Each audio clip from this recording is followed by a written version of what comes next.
Baik, Assalamualaikum warahmatullahi wabarakatuh. Sini kelompok kami akan mempresentasikan PMB dengan usaha eco belut atau budidaya belut ramah lingkungan oleh kelompok 9 dengan dosen pembimbing Ibu Vivi Pratiwi SPD MPD. Lalu di sini ada anggota kelompok dari kelompok 9 yaitu saya sendiri Indah Dwi Ramadhani dengan NIM akhir 183 dan ada rekan saya anggota 1 yaitu Jihan Putri Damayanti dengan NIM akhir 167. Lalu yang terakhir adalah Masyita Naifa Salma dengan NIM akhir 072. Pemaparan presentasi dari PMW ini saya serahkan ke rekan saya. Baik, tujuan usaha dari ekobelut atau usaha budidaya belut karena belut memiliki nilai ekonomi yang tinggi. Belut sendiri sudah terkenal dengan rasanya yang enak.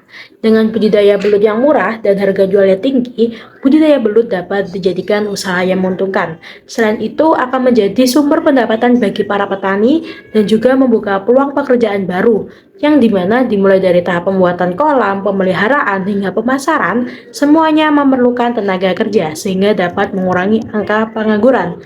Lalu konsumen potensialnya ada tiga. Yang pertama untuk segmentasi, target, lalu positioning. Segmentasinya dibagi menjadi dua kategori penjualan. Yang pertama dengan menjual belut mentah, lalu yang kedua menjual belut yang diolah menjadi menu kekinian seperti keripik belut, belut crispy, rica-rica belut, dan lain sebagainya.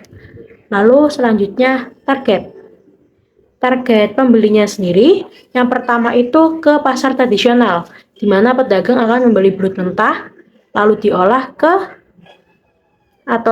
menjadi sebuah makanan lain, kemudian dijual lagi ke konsumen. Lalu yang kedua ada restoran atau rumah makan yang menghidangkan makanan laut. Selanjutnya yang terakhir yaitu bisa dijual di berbagai kalangan masyarakat. Positioning. Budidaya belut ini memiliki perbedaan dengan budidaya belut yang lain. Teknik budidaya yang digunakan lebih efisien, menggunakan sistem aquaponik atau bioflok yang dapat meningkatkan kualitas belut. Budidaya ini juga menawarkan harga kompetitif dengan tetap mempertahankan kualitas tinggi dan juga menyediakan promosi menarik seperti diskon untuk pembelian jumlah besar. Baik, yang selanjutnya yaitu produk.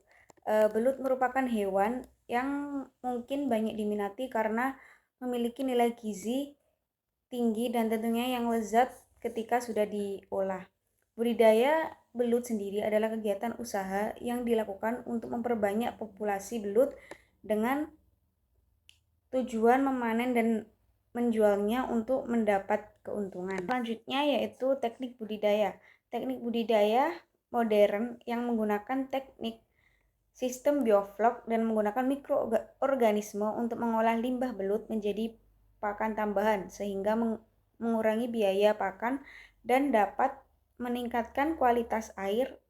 Penggunaan bahan lokal pada budidaya ini bekerja sama dengan petani lokal untuk menyediakan bibit belut dan bahan lainnya dan memanfaatkan sumber daya lokal seperti limbah pertanian untuk pakan belut juga untuk mengurangi ketergantungan pada pakan impor dan mendukung ekonomi lokal.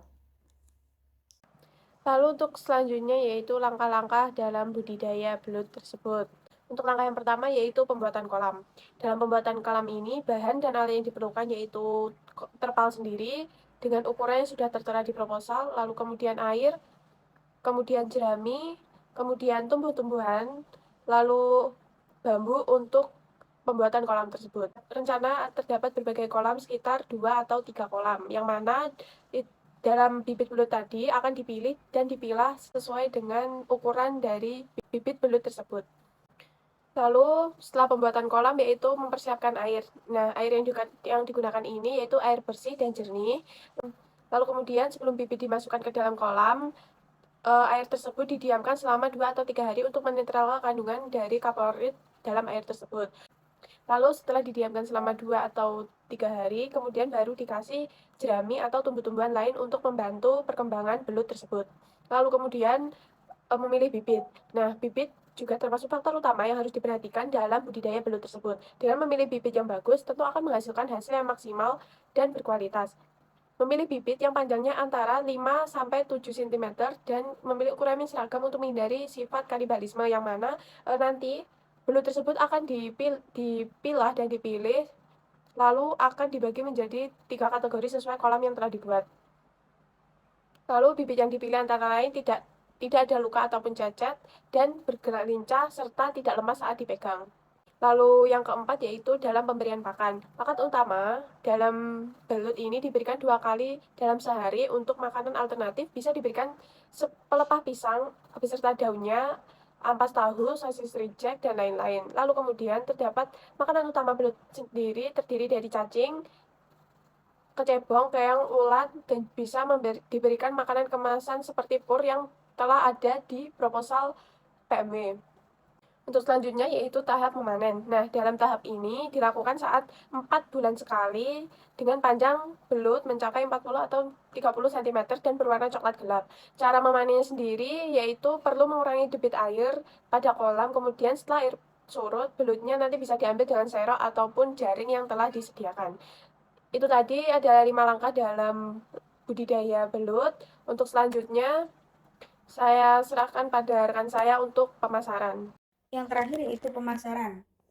Rencana strategi pemasaran yaitu dengan cara yang pertama saluran distribusi diversifikasi.